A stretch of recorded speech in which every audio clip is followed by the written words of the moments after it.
प्यार दोस्तों, आखिर वो मनी के कौन सा सीक्रेट है जो कुछ ही रिच लोगों को पता है, जिनकी वजह से वो अपनी वेल्थ को ग्रो कर पाते हैं। आज उन्हीं अमेजिंग सीक्रेट्स को हम अच्छे से सीखने वाले हैं इस वीडियो की हेल्प से। तो इस वीडियो को एंड तक जरूर देखिएगा और अपने फीडबैक देना ना भूलिएगा, क्योंकि ये सीक्रेट शायद ही आपको और किसी वीडियो पे देखने को मिले। तो चलिए शुरू करते हैं। तरह पैसे के भी नियम होते हैं जिन्हें आप अच्छे से जान लेते हो और अपनी जिंदगी में उतार भी लेते हो। ये पक्का श्योर है कि आप भी आने वाले समय में पक्का अमीर हो सकते हो और अपना बैंक बैलेंस भी बढ़ा सकते हो। The richest man of Babylon के नियम आज भी इतने ही इफेक्टिव और कारगर हैं जितने पुराने समय में हुआ करते थे। इस बुक से काफी लोगों को फायदा हुआ है।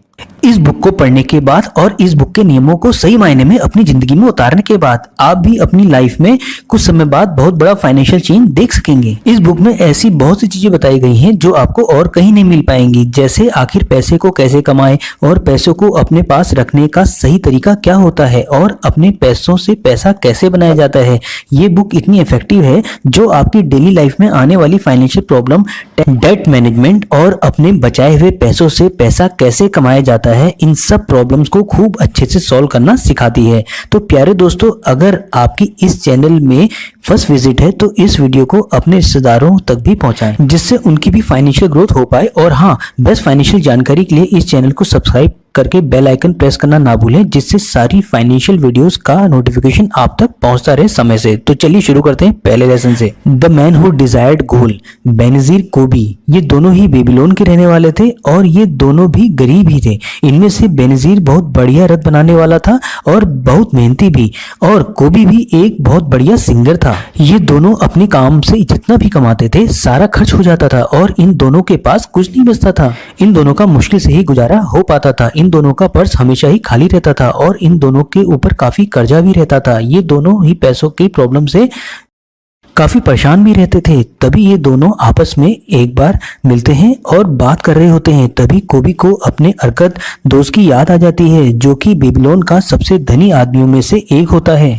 अरकत भी बहुत समय पहले बेनजीर और कोबी जैसा बहुत गरीब था। उन तीनों ने ही एक साथ अपनी पढ़ाई खत्म की थी। उस समय अरकत भी बहुत ज्यादा होशियार नहीं था और न ही किसी काम में तेज और न अक्लमंद। वो तीनों ही आपस में खेला और घुमा करते थे, लेकिन इन सब के बाद भी वो बेबीलोन का सबसे अमीर लोगों में शामिल हो गया। उसी समय कोबी और बेनजीर भी अपने गरीब दोस्तों के साथ अरकत के साथ मिलने प्लान बनाते हैं, जिससे वो भी अमीर बनने का सीक्रेट जान पाए और अपनी किस्मत बदल पाए। अब बढ़ते हैं दूसरे लेसन की ओर। The richest man in the Babylon.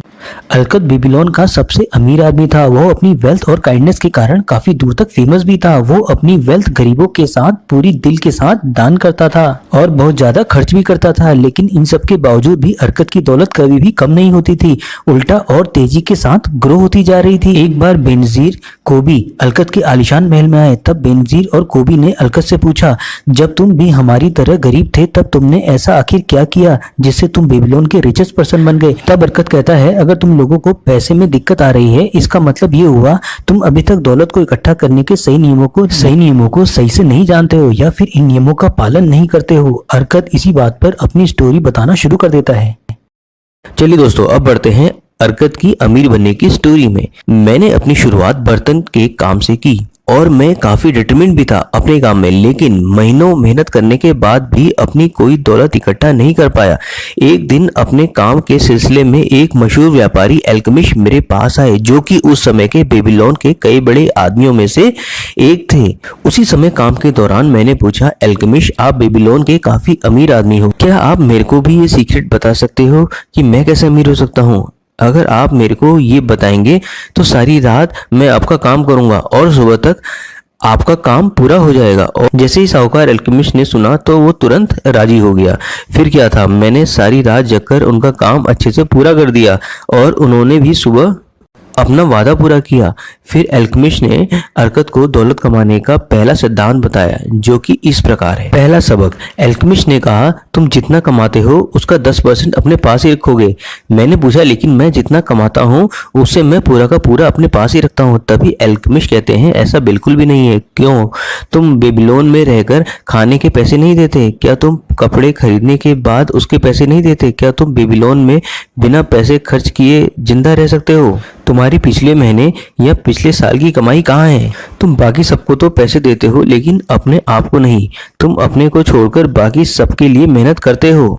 और उनके लिए कमाते हो। तब उन्होंने अरकत को समझाते हुए कहा, देखो भाई, तुम जो भी सोने की इनकम बचाते हो उस इनकम को तुम इन्वेस्ट करके अपने लिए और धन कमवा सकते हो, और जैसे ही वो धन तुम्हें रिटर्न दे तब तुम उससे भी और धन कमवा सकते हो। तुम्हें इस बात की चिंता बिल्कुल भी नहीं करनी है कि तुम कितना धन इन्वेस्ट कर रहे हो। तुम्हें इस बात की चिंता नहीं करनी है कि उससे कितना रिटर्न आ रहा है, कम या ज्यादा। तुम्हें बिना चिंता करे सिर्फ अपनी इनकम का 10% ही इन्वेस्ट करना होगा। अब आते हैं इस कहानी की समरी में। इस कहानी का पहला सबक तो यह है, अगर तुम सही में दौलतमंद बनना चाहते हो तब तुम्हें अपनी सेविंग को इन्वेस्ट करना चाहिए, ताकि तुम्हारी सेविंग और इसके रिटर्न तुम्हारे लिए धन कमाए और तुम्हें तुम्हारी मनचाही दौलत दे सके, चाहे तुम्हारी इनकम कितनी ही कम क्यों ना हो। तुम्हें अपनी इनकम का 10% से कम नहीं बचाना है। जैसे ही तुम्हें पैसे मिल जाए तुम 10% इन्वेस्टिंग के लिए अलग कर दो, उसके बाद तुम बचे हुए पैसों से अपना खर्च चलाओ। दूसरा सबक, 1 साल बाद अल्केमिस्ट अरकत से दोबारा मिलने आए। उन्होंने पूछा, अरकत तुमने कितना कमाया? क्या इनकम का 10% सही में तुमने बचाया? और मैंने भी बड़े प्राउड से बताया, हाँ मैं अपनी इनकम का 10% बचाया, इसे ईंट बनाने वाले को एक अजमेर को दे दिया और वह ईंट वाला अजमेर दूर देश से रेयर जेमस्टोन खरीद कर लाएगा और वापस आने पर उन जेमस्टोन को ज्यादा कीमत पर बेचकर हम ज्यादा मुनाफा कमाएंगे। ये सुनने के बाद अल्केमिस्ट गुस्से में लाल होकर बोला, तुमने जेमस्टोन के बारे में एक ईंट बनाने वाले पर क्यों भरोसा किया? क्या कभी जूते सिलने वाले से खाने बनाने की रेसिपी पूछी जाती है? लो, तुम्हारी पूरी रकम ही डूब गई इस बार। अब तुम फिर से एक कोशिश करो। अगर तुम्हें जेमस्टोन के बारे में एडवाइस चाहिए होगी तो ज्वेलरी वाले के पास ही जाओगे ना। अगर तुम्हें कपड़े की एडवाइस चाहिए होगी तो कपड़े बनाने वाले के पास ही जाओगे। दूसरा सबक, एडवाइस एक ऐसी चीज है जो लोग फ्री में तो देते हैं, लेकिन इसे लेकर सतर्क रहने की जरूरत है। तुमको सिर्फ उनसे ही एडवाइस लेनी चाहिए जो व्यक्ति उस काम में स्किलफुल हो और उस काम को बढ़िया तरीके से करता हो। जो व्यक्ति अपनी सेविंग के बारे में गलत और अनएक्सपीरियंस लोगों से एडवाइस लेता है वो अपनी सेविंग उन लोगों के कारण गंवा देता है। इतना कहकर अल्केमिस्ट वहां से चले जाते हैं। अब आते हैं तीसरे सबक में। 1 साल बाद अल्केमिस्ट फिर से वापस आते हैं। हमारी इससे पहले मुलाकात के बाद तुमने कितनी तरक्की की ये बताओ पहले मुझे। तो अरकत ने उन्हें बताया, मैंने अपनी इनकम का 10% सेव करके उन पैसों को ब्रास शील्ड बनाने वाले को दे दिया ताकि वे उन पैसों का ब्रास खरीद सके, और हर 5 मंथ के बाद मुझे ब्याज देता है, यानी कि इंटरेस्ट देता है। अल्केमिस्ट ये सुनकर बहुत खुश हो जाते हैं और कहते हैं कि तुमने इस बार बहुत अच्छा काम किया है, और खुश होते हुए बोलते हैं कि लेकिन तुम उन पैसों का करते क्या हो, यानी जो इंटरेस्ट मिलता है उसका क्या करते हो? फिर उसने कहा, मैं इससे अच्छी अच्छी चीजें खरीदता हूँ और खूब जश्न मनाता हूँ। ये बात सुनकर अल्केमिस्ट हंसते हुए कहते हैं, तुम अपनी सेविंग के रिटर्न को खर्च कर रहे हो, लेकिन ऐसे में तुम उस रिटर्न से और ज्यादा धन कैसे कमा पाओगे, और तुम उस धन से और भी ज्यादा धन कैसे कमा पाओगे? अब सीक्रेट सुनो, तुम्हें अपने रिटर्न से धन की खूब सारी सेना बनानी है, उसके बाद तुम काफी बेहतरीन जश्न बना सकते हो आसानी से। अब बढ़ते हैं तीसरे सबक की ओर। अपने इन्वेस्टिंग से मिलने वाले इंटरेस्ट को यानी इनकम को खर्च नहीं करना है, उसे दोबारा इन्वेस्ट और री इन्वेस्ट करना है, जिससे वो आपके लिए और ज्यादा कमा सकें। कुछ सालों तक ये करना ही होगा। ऐसा करने से तुम्हारे पास धन की एक सेना तैयार हो जाएगी। 2 साल बाद अल्केमिस्ट फिर से अरकत से मिलने आए। उन्होंने अरकत से पूछा, क्या तुम्हें मनचाही दौलत मिल गई? तो मैंने कहा, उतनी तो नहीं हो पाई, हाँ लेकिन मैंने कुछ संपत्ति तो जरूर जोड़ ली है जो अब मेरे लिए इंटरेस्ट कमाती है। अरकत कहता है कि मैं अमीर बना क्योंकि मेरे अंदर अमीर बनने का डिजायर और डिटर्मिनेशन था। मैं जो भी काम करता हूँ उसे खत्म ही करता हूँ, चाहे वो काम कितना ही छोटा या बड़ा क्यों ना हो। अरकत ने अपने गरीब दोस्तों बेनजीर कोबी के साथ उनके दोस्तों को भी यही कदम उठाने की एडवाइस दी। पहली, अपनी इनकम का 10% सेव करें और सेविंग 10% से कम नहीं होनी चाहिए। दूसरी, अपनी बचत या सेविंग का इन्वेस्ट जरूर करें। जल्दी अमीर बनने के चक्कर में शॉर्टकट और फ्रॉड के चक्कर में ना पड़ें। तीसरा, इंश्योरेंस करवाएं ताकि अगर आपको कुछ होता है तो आपके बाद आपकी फैमिली सेव रहे। चौथा, उन्हीं लोगों से एडवाइस लें जो उस फील्ड पे नॉलेज या एक्सपीरियंस रखते हों। पांचवा, अपनी कैपेसिटी के अनुसार ही मेहनत और सेविंग को करें, उससे ज़्यादा नहीं। हद से ज़्यादा कंजूस ना बने। जब तक आप इस दुनिया में हैं तब तक आप अपनी लाइफ को एंजॉय जरूर करें। अब आते हैं लेसन नंबर 3 में, 7 cures for a lean purse. प्यारे दोस्तों, बेबीलोन एक काफी वेल्दी शहर था। इसका मुख्य कारण यहाँ के रहने वाले लोग थे जो बहुत समझदार थे और इन्होंने भी अमीर बनने के सीक्रेट सीख लिए थे। वो सब काफी बढ़िया और बेहतरीन जिंदगी जीते थे। एक बार वहां के सम्राट ऑर्गन को पता चला कि जो लोग अमीर हैं उनको तो अमीर बनने के सीक्रेट पता है, लेकिन उन लोगों का क्या जो अमीर नहीं बन पाए, क्योंकि उन लोगों को तो अमीर बनने के सीक्रेट पता ही नहीं थे। तो प्यारे दोस्तों, अगर आप सही में उन कंप्लीट 10 एसेट्स के बारे में जानना चाहते हैं तो कमेंट सेक्शन में जाकर कंप्लीट वीडियो को देखना ना भूलें, जिसका लिंक कमेंट सेक्शन में पिन किया हुआ है। इसी के साथ अगर आप बिजनेस और स्टार्टअप से जुड़ी जानकारी लेना चाहते हैं तो उसका लिंक भी नीचे कमेंट सेक्शन में पिन किया हुआ है, जिसमें आपको कंप्लीट नॉलेज मिलेगी स्टार्टअप्स और बिजनेस से लेकर, साथ ही इक्विटी क्या होती है और फंडिंग क्या होती है, कैसे कोई स्टार्टअप में इनिशियल इन्वेस्टमेंट होती है और क्या क्या सीड फंडिंग होती है और किस तरह से फंड रेज किया जाता है। ये सारी नॉलेज आपको उस वीडियो में जाकर देखने को मिलेगी। तो उन दोनों लिंक में जाकर आप वीडियो को देखना ना भूलें और इसी के साथ नीचे बताएं कि आपको ये वीडियो कैसी लगी और आपको अगली वीडियो किस पे चाहिए, तो नीचे कमेंट करना ना भूलें। तो मिलते हैं एक बड़ी ऐसी अच्छी सी प्यारी सी फाइनेंशियल वीडियो में, तब तक के लिए bye, see you then, love you all.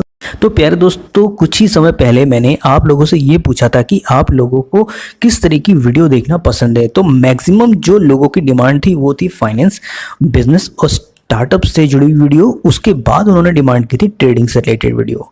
तो दोस्तों, इस तरह की जो वीडियोस हैं बेसिकली जो स्टार्टअप्स और बिजनेस की स्टडीज रहेंगी वो मैं अपने पर्सनल चैनल में डील करूंगा, जहां पे आपको सीखने को मिलेंगी काफ़ी सारी बेहतरीन नॉलेज जो आपके कैरियर को एक बहुत बढ़िया स्पाइक देंगी। तो इसमें जो मैं आपका डिस्कस करूंगा, क्या इक्विटी होती है, क्या फंडिंग होती है, क्या सीड फंडिंग होती है और क्या स्टार्टअप्स होते हैं और बेसिकली बिजनेस और स्टार्टअप में आखिर क्या अंतर होता है, आखिर जो स्टार्टअप बबल जो क्रिएट हुआ है इंडिया में, इसके क्या लॉसेस हैं और क्या बेनिफिट्स हैं।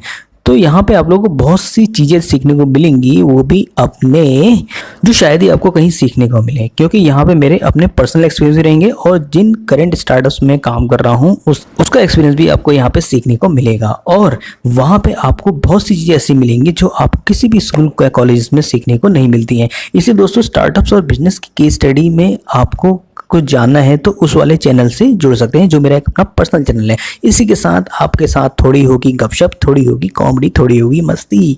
तो नीचे दिए गए पिन कमेंट सेक्शन में जाके उस चैनल को सब्सक्राइब करना ना भूलें और इक्विटी और स्टार्टअप से जुड़ी हुई ये वाली वीडियो को कंप्लीट देखना ना भूलें। तो मिलते हैं एक बड़ी ऐसी अच्छी सी प्यारी सी वीडियो के साथ, तब तक के लिए bye, see you then, love you all, take care, stay healthy.